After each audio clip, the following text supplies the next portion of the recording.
Well, we could say that there are facets of American culture that are highly influential in the world, some of which come from the great Republic of California, for example, through movie industry, which have led to a kind of secular mentality throughout the world.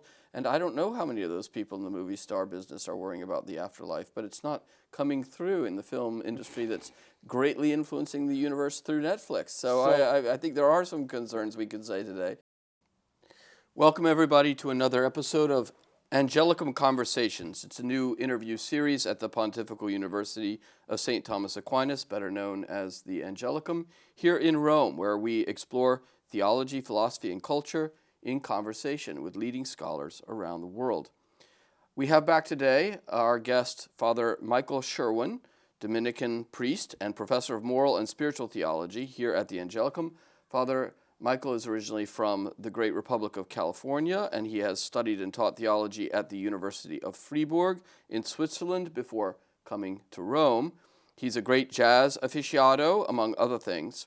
But today, we are not talking about jazz or Nietzsche, which we've done before here, but about the values that have shaped the United States of America for 250 years, as we seek to think about the challenge or the probity of some of the norms and laws of American civil discourse at 250 years old from a Catholic point of view and from a Thomistic point of view.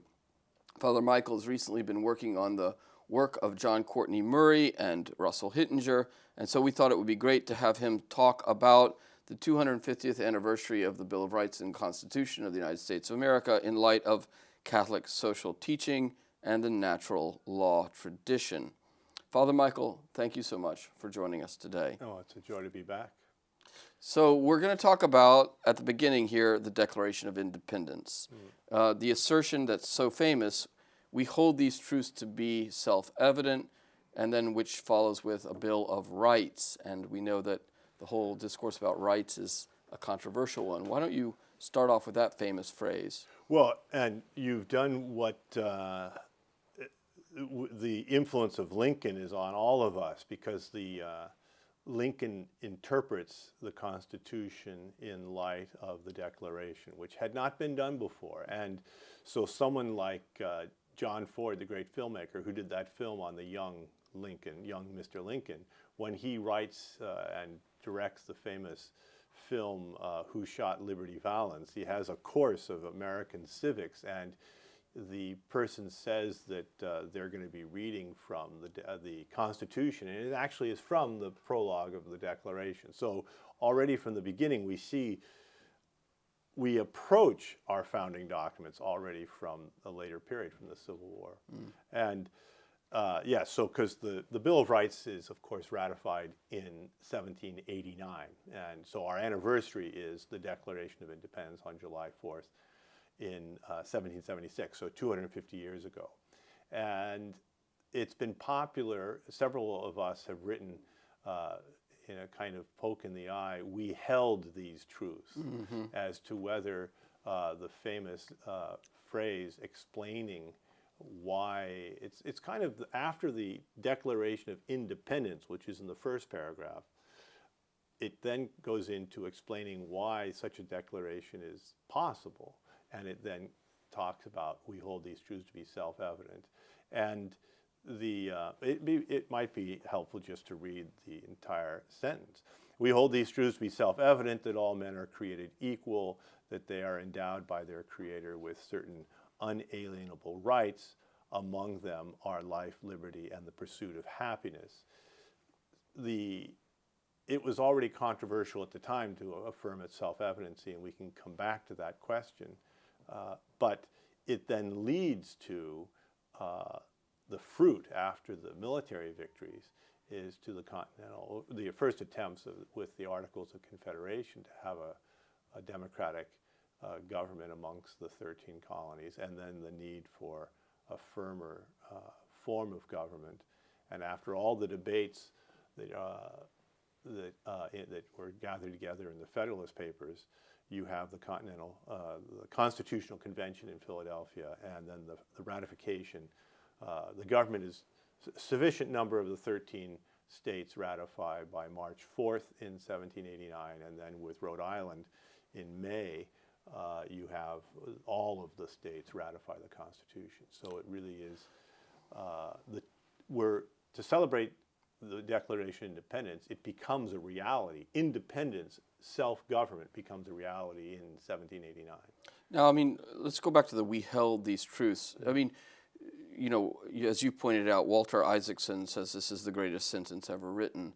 So for some people, this is like a huge cultural evolution in the history of the human race, trying to understand the natural foundations of civic government. Obviously, that today could be fraught with difficulties, which we'll get into. But I mean, why was this considered such an epochal moment in the development of human government? Why did people think this was such an advance?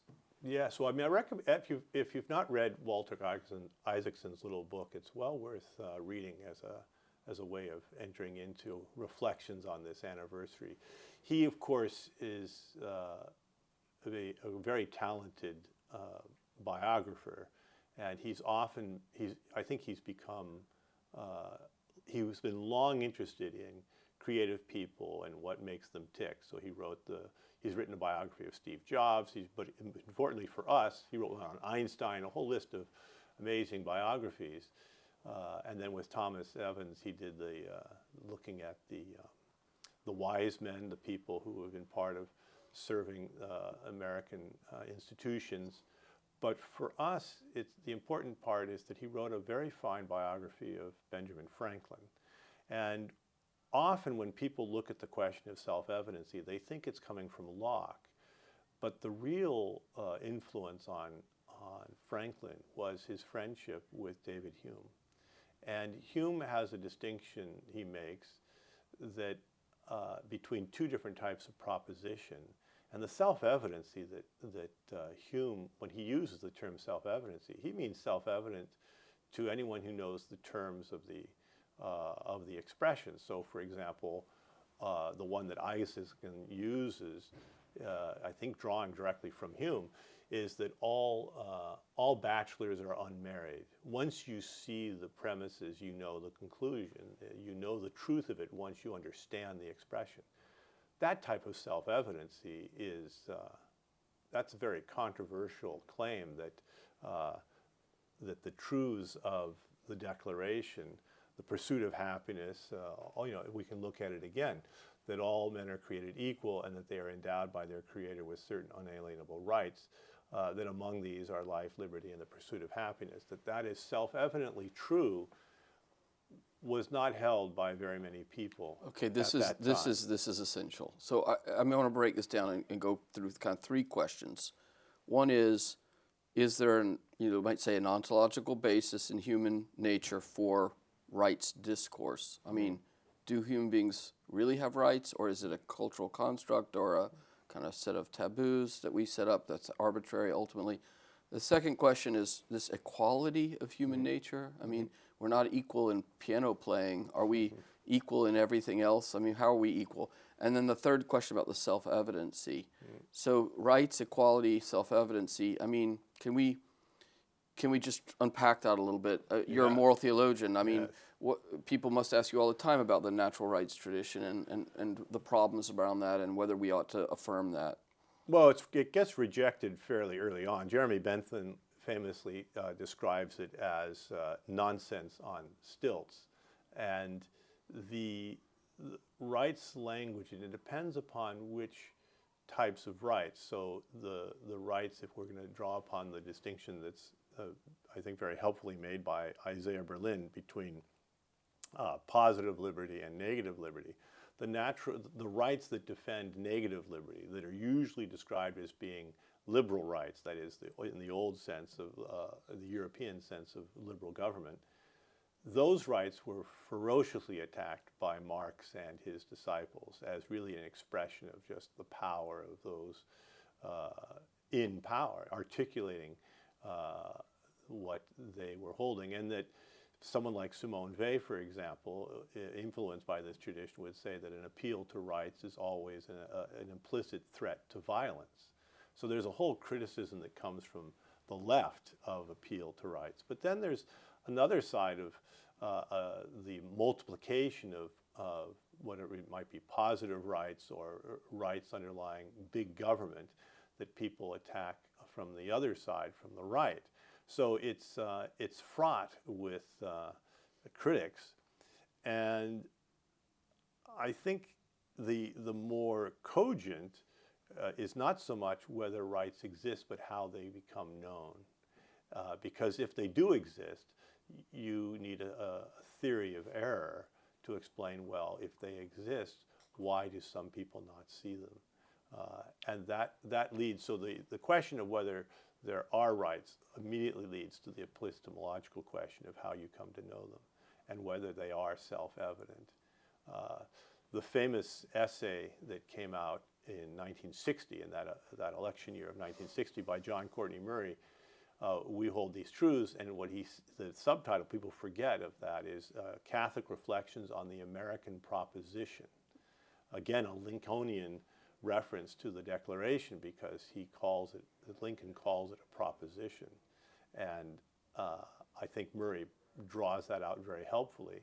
And Murray basically says at the end of the day, what the appeal is that there are truths and we know them. But then you can argue that many of Murray's essays are a reflection on how you come to know those truths and how you must live to be able to know them. The person who's influenced me on all of this, as we saw in the earlier video, Nietzsche, is Alasdair MacIntyre. And MacIntyre, coming actually through debates within Marxism, it's not really present in After Virtue because he's very critical of Marx and After Virtue. But subsequently, as he retells the story of his own evolution, you see it that in the earlier period in his life, he was engaging in debates within Marxism that were paralleling debates that were going on in Anglo-American philosophy. And he came to the conclusion, under the influence of Elizabeth Anscombe, that rights function, appeals to rights function very similarly to the way in which taboo functioned in Polynesian society. Okay, but that's obviously not very complementary to the whole discourse about modern human rights or natural rights. No, the appeal to rights, that's correct. That is, people appeal to things without knowing exactly what their foundation is, where they come from. And therefore, it becomes in such an environment, it becomes very easy simply to dispense with them. Okay, but so like in the Catholic social thought tradition from Leo XIII to John Paul II to today, you do have appeal to natural rights. It's a pretty fundamental column of modern Catholic thinking. Correct. Is that just because those people are accommodating themselves to modern linguistic conventions, or are we committed as Catholic theologians to a deeper analysis of why there are rights, and who gets to say what the rights are, and how do we analyze them? It's we need to be wise in appealing to rights, no doubt. But I think if you follow MacIntyre in his journey to calling them, saying that rights function like taboo in Polynesian society, and therefore it was easy for Kamehameha to abolish them, Kamehameha II to abolish them, without any protest on the part of his citizens. MacIntyre doesn't say that because he thinks it's a good thing, but that he realizes that we're in a similar situation where a new Kamehameha II may come forward and simply abolish. And we can change. Our rights are very mobile, right? I mean, there's redefinitions of rights going on all the time. See, this is what Murray is very good on. When Murray subtitled his collection Catholic Reflections on the American Proposition, he has that wonderful description of the proposition, where he says how a proposition functions. Let me just read this to you. In philosophy, a proposition is the statement of a truth to be demonstrated. In mathematics, a proposition is at times the statement of an operation to be performed. Our fathers dedicated the nation to a proposition in both of these senses. The American proposition is at once doctrinal and practical, a theorem and a problem. It is an affirmation and also an intention. It presents itself as a coherent structure of thought that lays claim to intellectual assent. It also presents itself as an organized political project that aims at historical success. And he then goes on to look at, if it is a proposition in that double sense, then it has to be constantly renewed, constantly probed, re-evaluated and embraced anew. Let me give an example, and I bet you're going to agree with this, but I want to test where I think you're going here. So let's take a case that would be very tangible to many Catholics. You have a child who's conceived and who develops in a fetal stage with Down syndrome. Let's just say in the American context today, and then the child is born, and we could call it a person with special needs. And we want to see certain kind of state measures to help the family, certain educational measures to help the child as it matures, integration into adult life through work circumstances appropriate to this person with Down syndrome. Now, Catholics are going to appeal both to the American natural right tradition and to what they call the natural law to say the child has a right to life, the child has a right to be incorporated in civil society. There needs to be some distributive justice where the state, makes provision for this special case, educational provisions. And of course, there are many people who would agree with that who aren't Catholic. But then there's other people who would say, well, Down syndrome children really, at least at certain stages of their, life, don't have a right to life. In fact, they're kind of a liability, or regrettably, So, one way then to make the positive case that there is a kind of right to life and a right to distributive justice and inclusion is to show those communities and those families where the child with Down syndrome has been celebrated in their vulnerability, has been welcomed, has become a recipient of love and a giver of love, and has become a kind of, in their tenderness and vulnerability, the Down syndrome child has become a person who enriches the family. When you don't have that narrative, when you don't have that example, it's harder to perceive what we could call the right. When you do have that narrative, when you do have that example, that witness of a community in the MacIntyrean sense, people can see that this rights talk tracks onto something lived and shared about the beauty of human existence in its vulnerability. Are you going to go down this road? You want to correct me on that? No, you're giving my case very well. It's already, unfortunately, in American society, it's almost miraculous that a Down syndrome baby is allowed to be born. And that's a terrible, I think we're going to pay a very high price for this way of offending the Creator. But you put your finger on the issue, which is how do people come to see the truths affirmed in the Declaration? Because it's not self-evident to people. It's not self-evident. So if we held them to be self-evident, very few people do today. That's one of the very first things that Murray says at the very beginning of his collection. But if they are true, if we have the humbler claim there are truths and we hold them, how do we help our contemporaries to hold them as well? And what it requires, therefore, is what students of MacIntyre would describe as a non-Enlightenment understanding of the natural law and of natural rights, so that it makes humbler claims, but I think in the long run more successful claims. Okay, so I like what I see hearing. See, this is illuminating. So I like it because I'm getting perspective. I'm learning.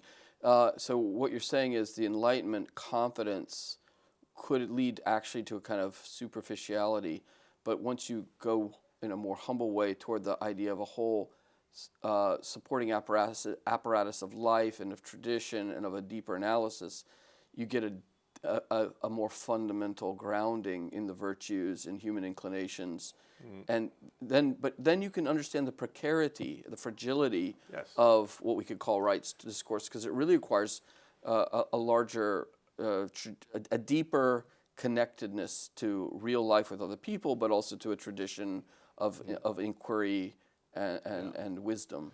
Well, this is, again, I'm making an argument for people rereading Murray's book, We Hold These Truths, because he says very clearly, the barbarian is not far from any of us.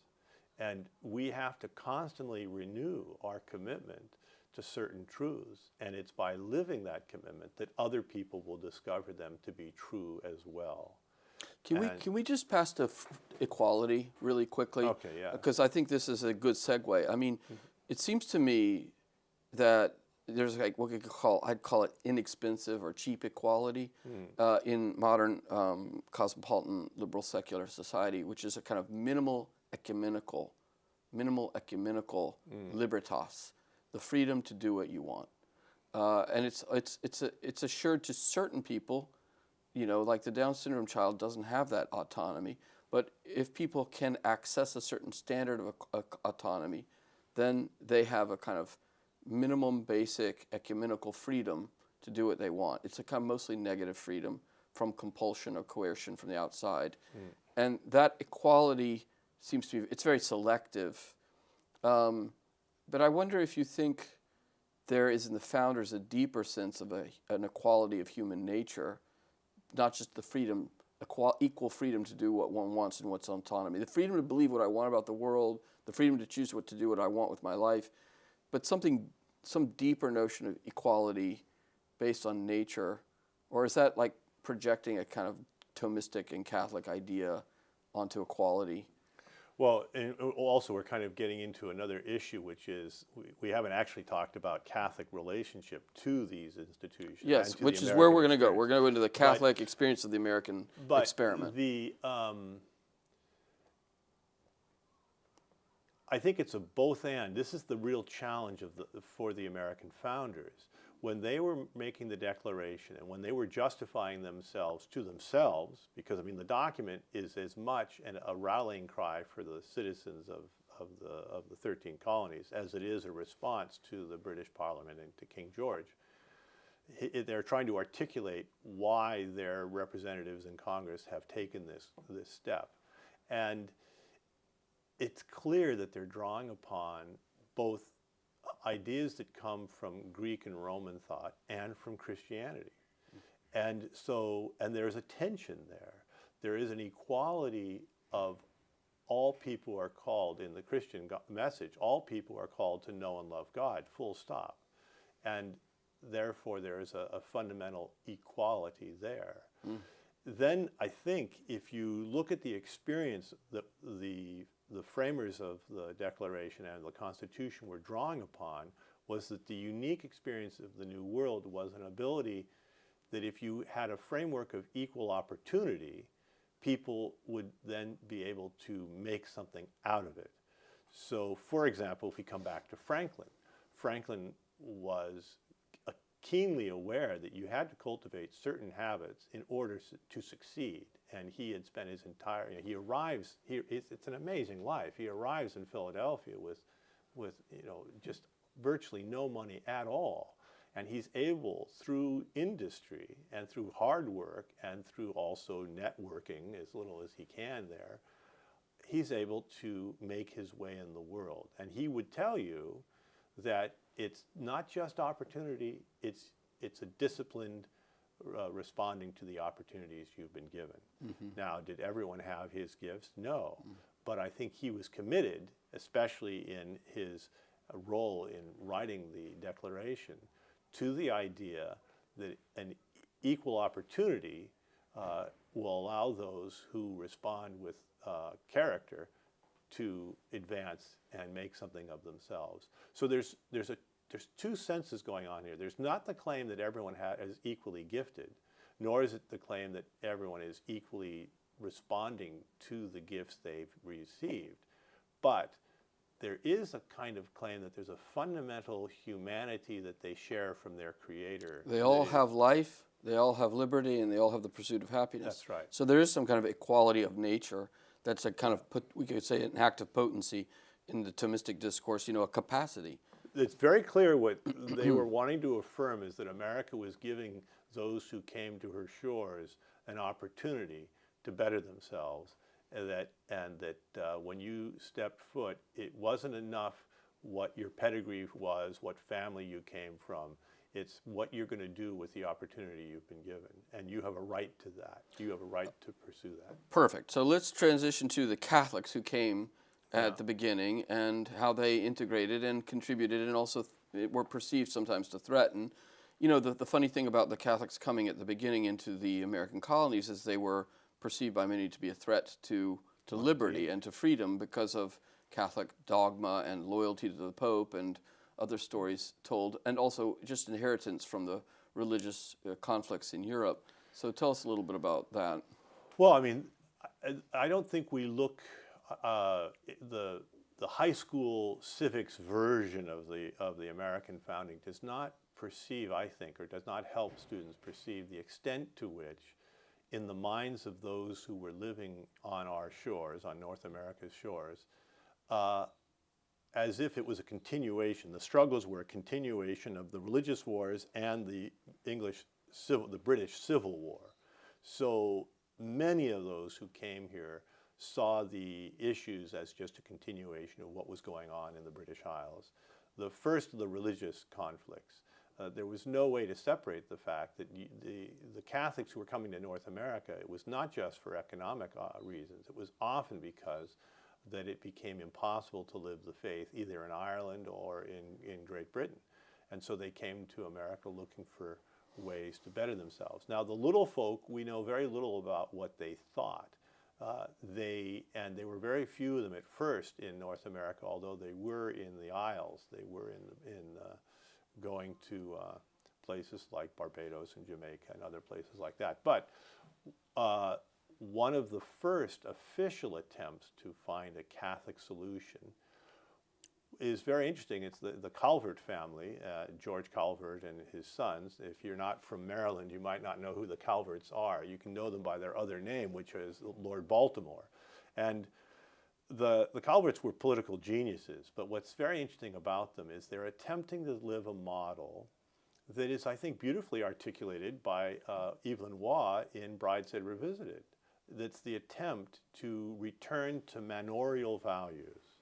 That is, if the way in which Catholics under a Protestant king were able to survive was discreetly in rural manners where a Catholic lord was able to have Catholics within his lands take care of them, and as long as they didn't upset the apple cart, they were permitted to survive. And George Calvert is a great example of this, who was able to, in spite of reverting back to his Catholic childhood faith, was still able to be of use to the crown and valued by the crown, and his Catholicism was tolerated by the crown.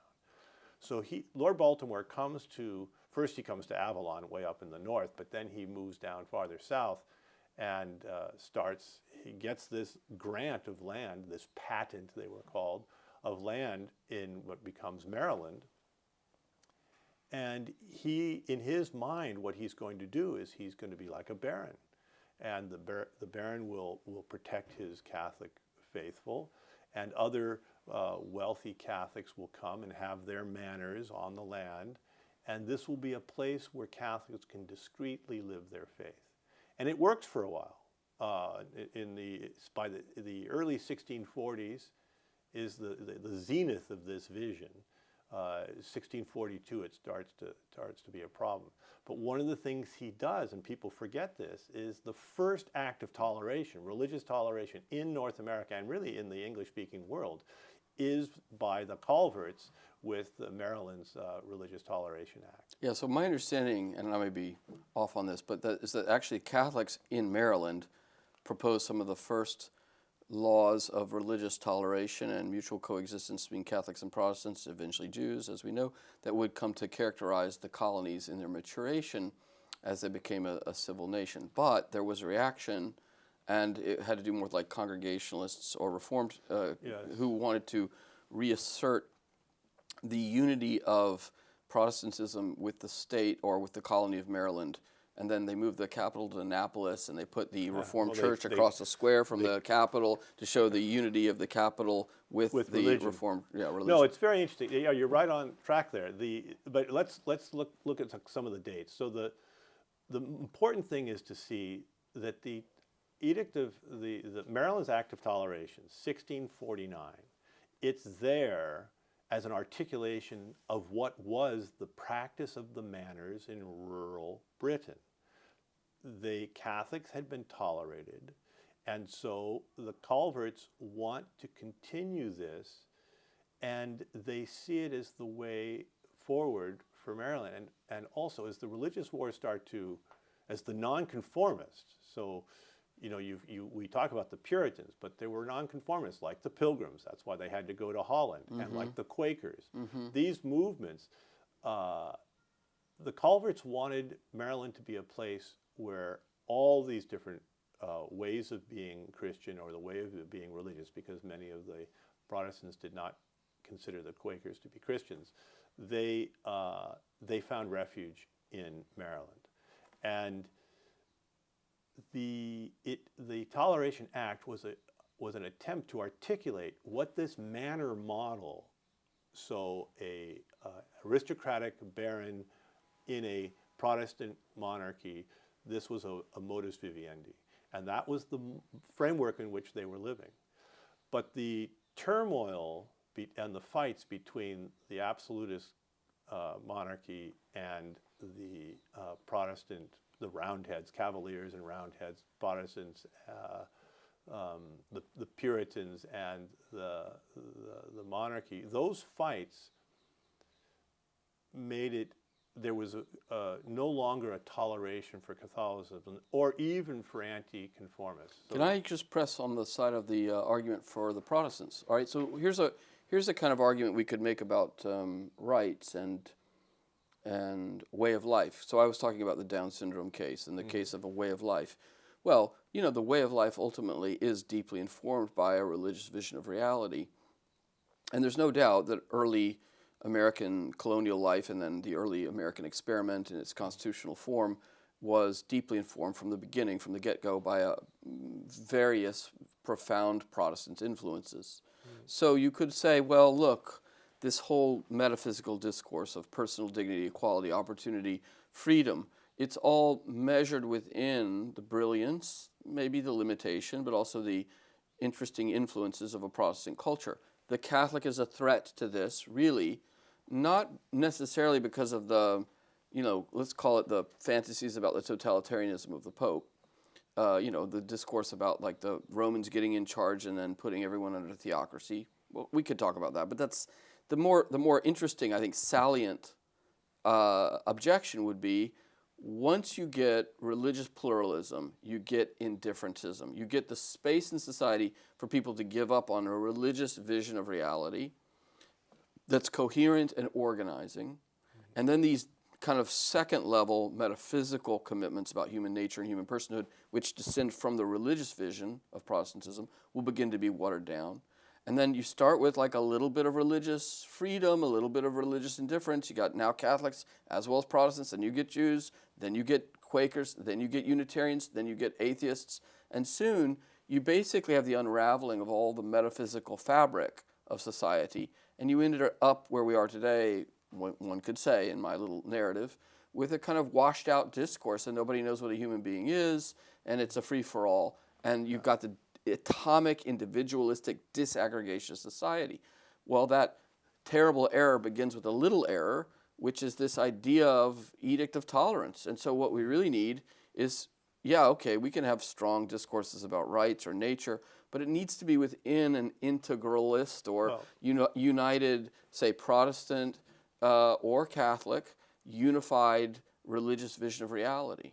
And I agree with all of that, and I would only add the piece that often gets left out here, which I think is the great tragedy of the wars of religion and of the transition to democracy, both in France and in Britain and North America, is there is a sociological issue of Protestantism is taking place among the solid working class, we would call, or middle class. We would not, they're really not working class. The middle class burghers, city dwellers, who are scandalized by the behavior of the elites and by the inherited nobility.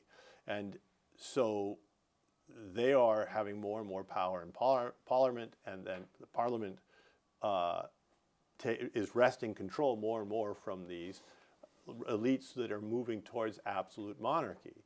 And therefore, it's not by accident with the Glorious Revolution, where they get rid of the king and they bring in William and Mary to make sure that England can only have Protestant nobility and Protestant kings. in the aftermath of the Glorious Revolution. They get rid of the Edict of Toleration in Maryland as a desire to have this coherence. Now, part of it, I mean, there is a kind of psychological. When you read the text now, you wonder these people are fighting against specters. This fear of the foreign influence, but it's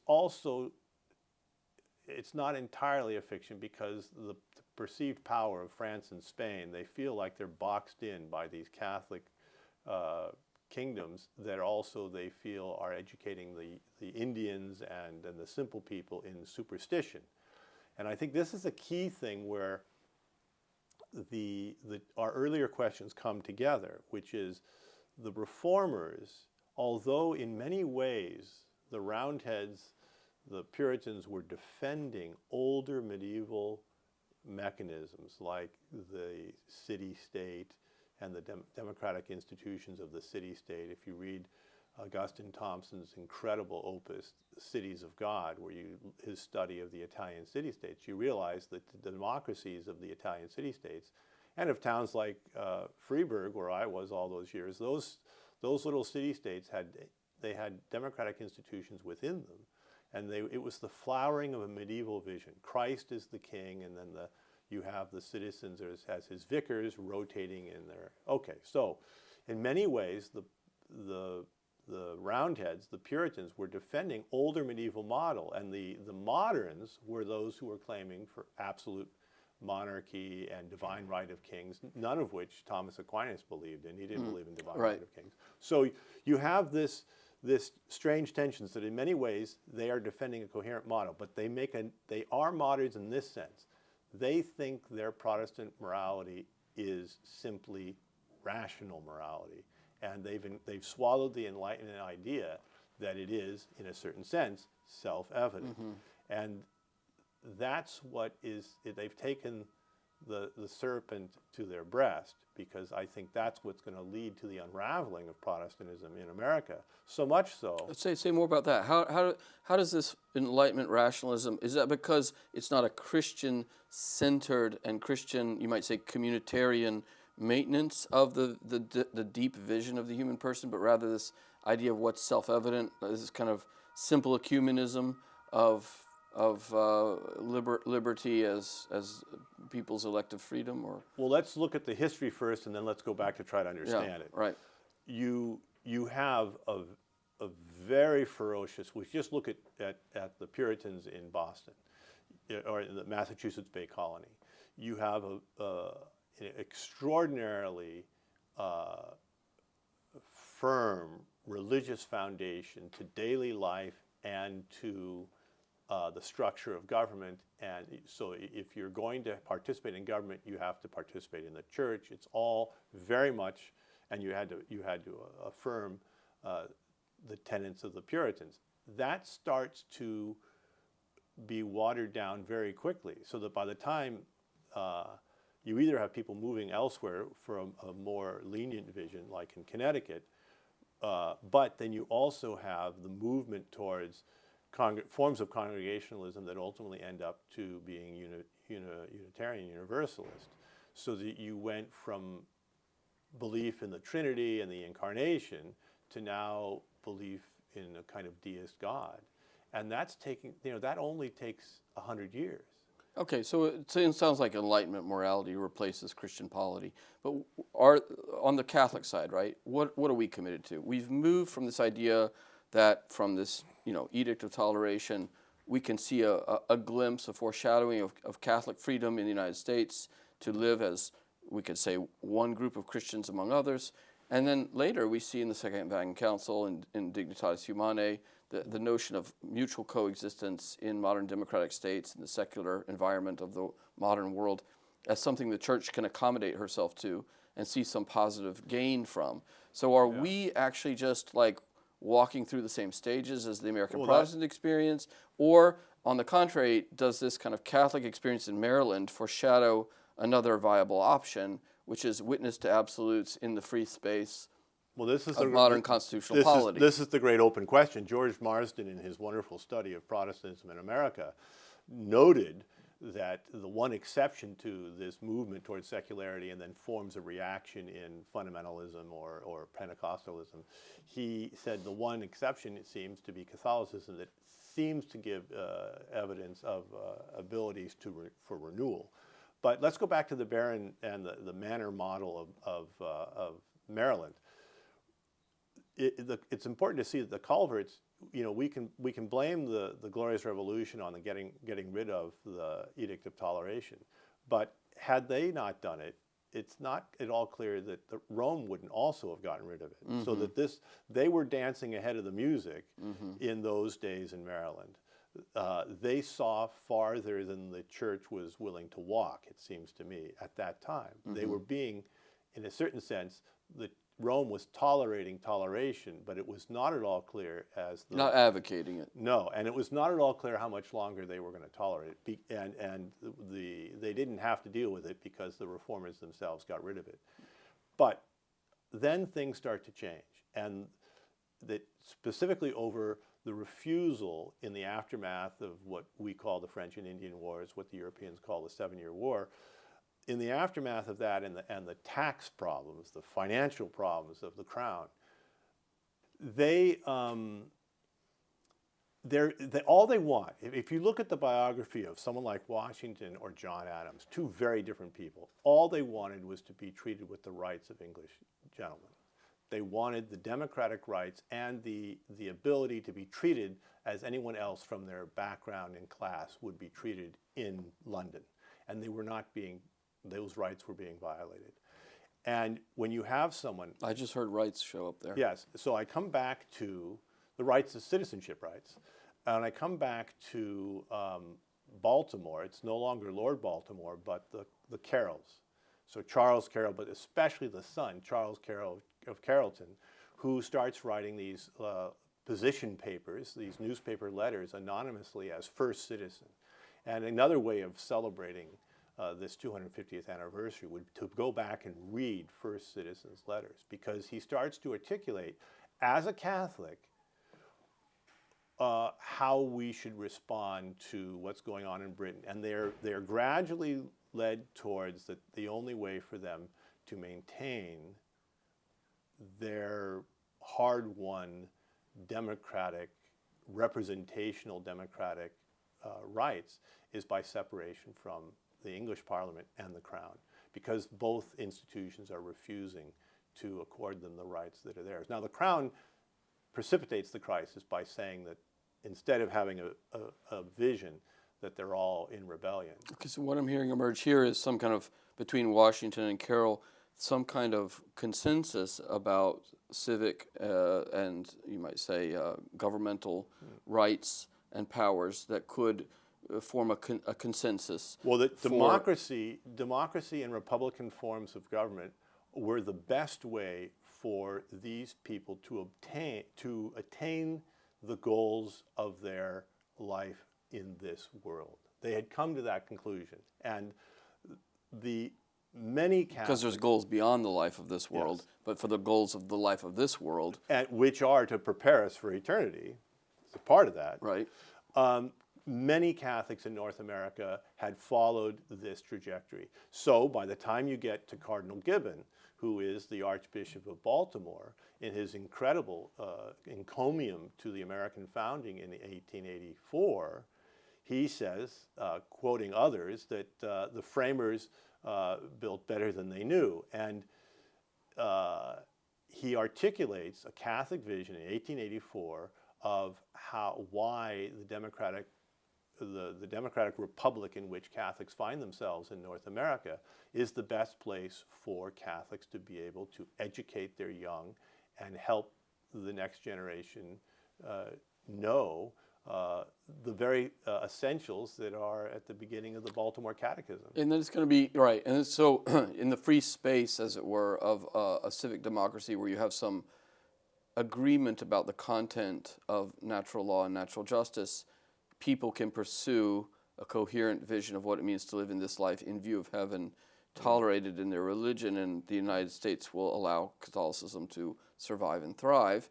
A little bit later, you have, I think it's a little later, Leo XIII, basically giving a kind of tentative blessing to that view and saying, although it might not be the ideal form of church-state relation, the American tolerance of the Catholic Church and the provisions in which the Catholic Church can flourish in the United States is to be admittedly celebrated in a certain regard, or is to be held in a high regard. Am I wrong about that? No, it's exactly right. And of course, the founding of the Catholic University of America under Leo, in Washington, D.C. In Washington, D.C. Yeah. But there was an ongoing... That was Leo XIII's initiative, yes. Right. There's an ongoing twin question that Catholics have been confronted with since the founding, which is, A, are Catholics a danger to democratic government? And when you look at, well, look, you've got Charles Carroll, who is a signer of the Declaration of Independence. You have his cousin, Daniel Carroll, who is both a signer of the Articles of Confederation and of the Constitution. So he's at the Constitutional Convention. Fitzsimons, I think, is the other fellow from Pennsylvania. He's also a signer of the Constitution. So Catholics are being involved in the forming of American government. John Barry, who of course has been completely written out of in American history, he was a close collaborator with George Washington. He was the co-founder of the U.S. Navy. No one denies that, but of course it's only the soldier of fortune, John Paul Jones, who dies out, giving his services to other places. John Barry remains faithful to the American government and the American experiment to the end of his days, but it's for reasons that all others can speculate on. It's the tomb of John Paul Jones that's under Annapolis at our Naval Academy. But Barry is another example of someone who's a devout Catholic from Philadelphia, although originally from Ireland. I hear you saying, in answer to question A, that Catholics do show themselves able to help navigate the beginnings of the American experience. Yeah. All the way up until JFK, you've had to have this ongoing conversation saying that Catholics are not a danger to the American experiment. But the other question that arises from the very beginning is the American experiment a danger to Catholicism? And that question continues. Is it corrupting? Why would it be corrupting? Because your indifferentism. You've swallowed a vision of the world and a vision of freedom that is not bound on the basic principles of the first question of the Baltimore Catechism. Is the American experiment actually helping people to come to know and love God and live their life in this life as a preparation for eternity? And there are many who are tempted from the very beginning and up to this day who want to deny that. Well, we could say that there are facets of American culture that are highly influential in the world, some of which come from the great Republic of California, for example, through movie industry, which have led to a kind of secular mentality throughout the world. And I don't know how many of those people in the movie star business are worrying about the afterlife, but it's not coming through in the film industry that's greatly influencing the universe through Netflix. So I think there are some concerns we could say today. Well, okay, so that, someone who articulated that brilliantly was Pius XII in his Christmas message in Christmas Eve, so December 24th, 1944. It's on the internet, you can read it, where he addresses, the whole speech is what? This radio address to the world. He's addressing the problem of democracy. That's how he describes it. Now, we have to put this in context. Mussolini's government fell in July of 43 after the Allies had taken Sicily, and the Victor Emmanuel III, after the vote of the I forget what the council, the ruling council, I forget exactly the name of the council, they vote to get rid of the prime minister. Mussolini was technically the prime minister, I think there was also the prime minister. Anyway, they vote to get rid of him, and so the government's abolished. Yes, so they send the Carabinieri to arrest Mussolini. So Mussolini's government falls in 43. American Allied forces arrive in Rome on the 4th of June in 1944, and this is now December of 44. And so in a very real way, Rome is under a democratic administration. And so he decides to address, and it's very interesting how he says it, if the future belongs to the democracies, what does that mean? And he describes that a democracy, like the judgment of the character of any government, including the democracies, is whether they're promoting the true common good, and there are places where people can develop a true understanding of liberty.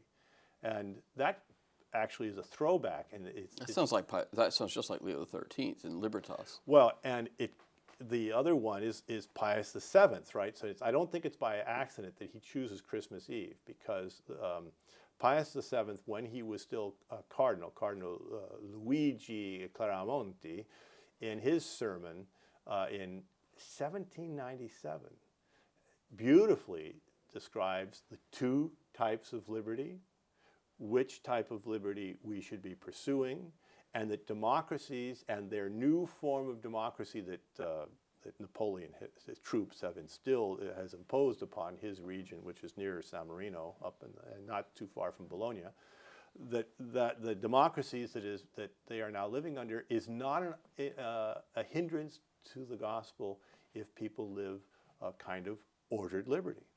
And that, I think, is that message by Pius VII, confirmed, I think, by Pius XII in his radio addresses, and then I think beautifully defended in Centesimus Annus by John Paul II. So John Paul II, and I think he's drawing upon the work of Paul VI too, as two people who lived through, as much younger men, the disasters of the dictatorships of the 20th century, basically say that democracies are the best bulwark against totalitarianism, but this experiment in ordered liberty has to be ordered. People have to, and this, I think, they have to live for what is meaningful. And this is the challenge for us today. What form of life must we live so that the next generation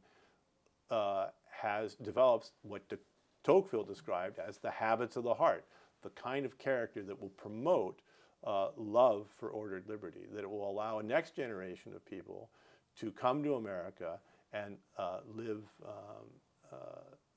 the true aims of human life. But there is a little asterisk that has to be placed there, and that is, what happens if there are people who move to America who have forms of religious vision that are ferociously against democratic government, but they're living here, and that's a challenge.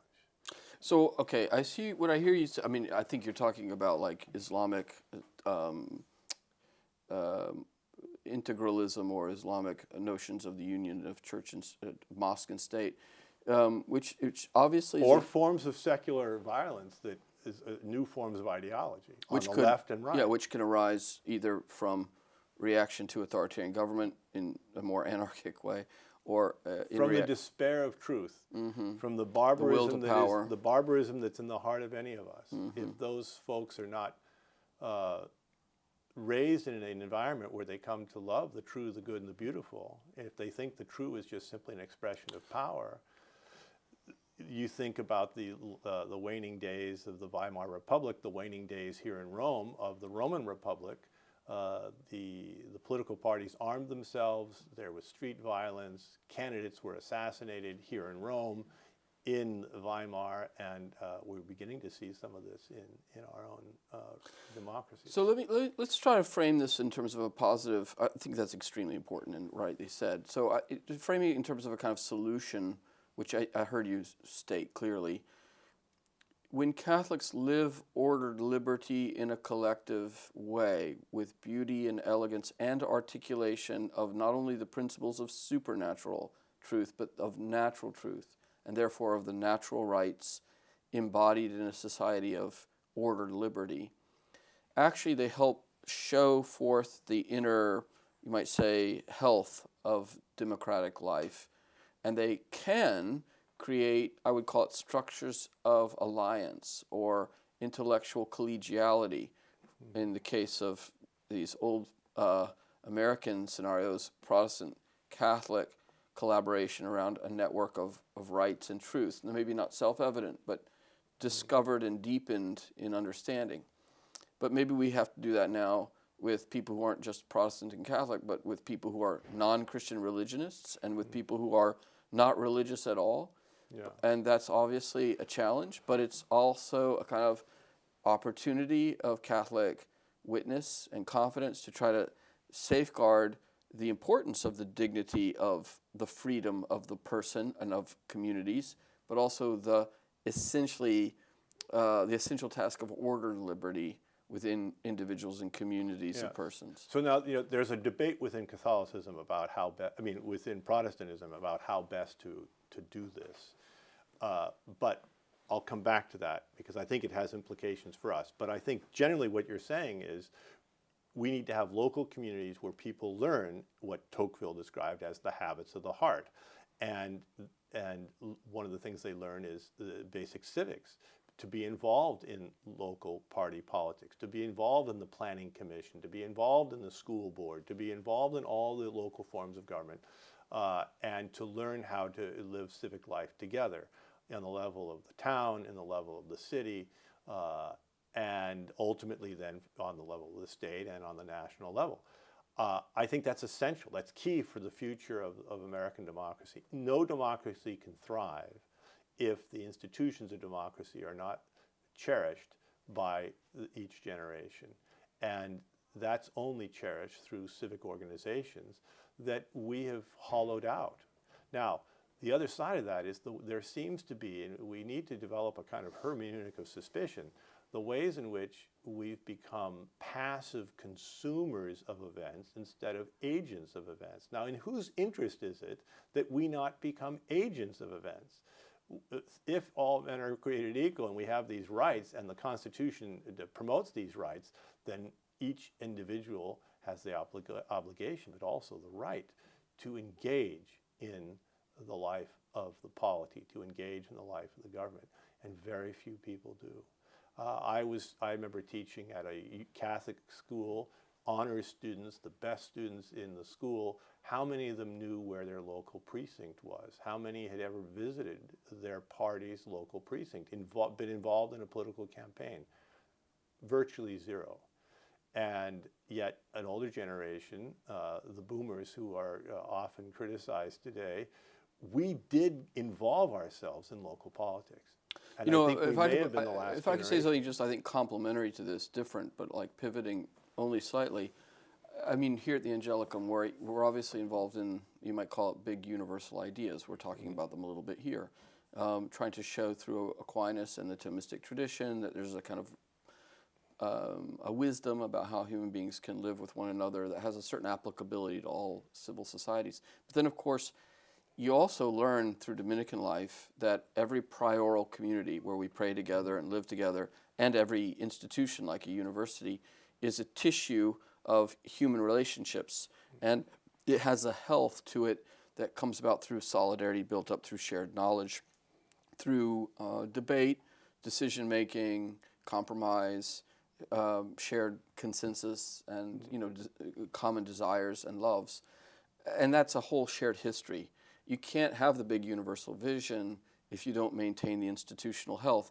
And the institutional health incarnated is kind of the way you locally live the big universal vision. Yes. And I think that complexity evades people often in the internet world, where we're maybe sharing big ideas, but we're all in our own basement. So I think part of the issue is how do Catholics also build complex, concrete communions of persons, where big ideas are shared and also live. The give and take of compromise, Robert's Rules of Order, parliamentarian procedures.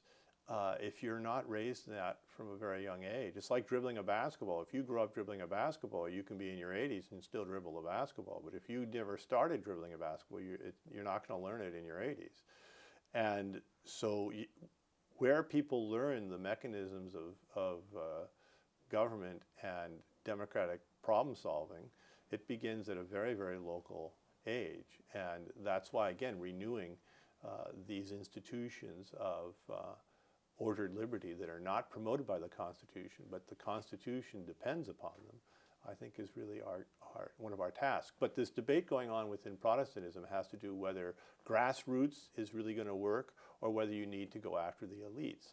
And some of those debates got very heated. And I think it's a recreation of debates between the friars and the Society of Jesus as to whether you go after the elite or whether you go more on the grassroots level. And I think it's got to be a kind of both and. It can't just be one or the other. It's both and. You have to attack the world through like the big ideas, the big vision, and you have to try to build up local polity, including even in cities of governance like Rome or London or Washington, D.C., where the local polity have to treat each other with affability if they're going to develop a community of shared research of the truth. Okay, well, listen, we've had a great conversation today. I have learned a lot, and I'm ever impressed by Father Sherwin's historical knowledge and his capacity to translate that into profound moral vision, and his moral vision, as it were, expressed through a profound historical knowledge. So thank you today for talking about the American proposition. It's been a really fruitful and interesting conversation, and we'd just like to thank all of our viewers for liking and following our channel on Angelicum Conversations. We hope you'll continue to follow the series, and that we welcome you back for our further events in the future. Thanks so much.